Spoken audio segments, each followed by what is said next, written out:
রাজনীতির অনিন্দে এমন একটা কথা শোনা যাচ্ছে, বিজেপি নাকি মনে করছে 115টা 120টা আসন পেলেই তারা সরকার গড়ে ফেলতে পারবে।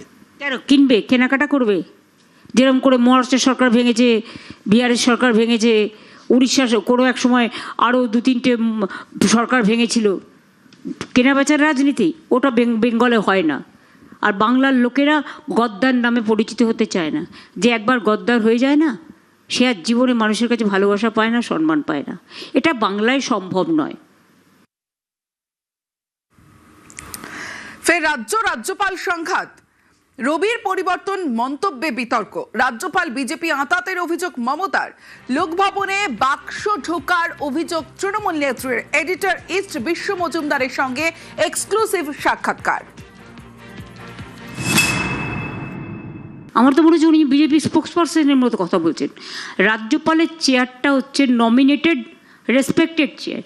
ওনার এই ধরনের বিবৃতি দেওয়ার কোনো অথরিটি নেই। উনি এটাই তামিলনাড়ুতে করে এসছেন। এবার নতুন রাজ্যপালের সাথে আবার একটা সংঘাতের পর্ব। না না, আমার সাথে সংঘাত করার তো কোনো ব্যাপার হয়নি। তার কারণ আমি অনেক কিছু জানি যে লাট সাহেবের বাড়ি থেকে বিজেপির সব কিছু ডিস্ট্রিবিউশন হচ্ছে এবং উইদাউট চেকিংয়ে লোক ঢুকে যাচ্ছে বাক্স নিয়ে নিয়ে, অ্যাটাচি নিয়ে নিয়ে। সেগুলোতে কী আছে? আমি যদি কোয়েশ্চেনটা ছুড়ে দিই, আমার কাছে ছবি আছে। আমি একটা সৌজন্যতার সীমারেখা মেনটেন করি।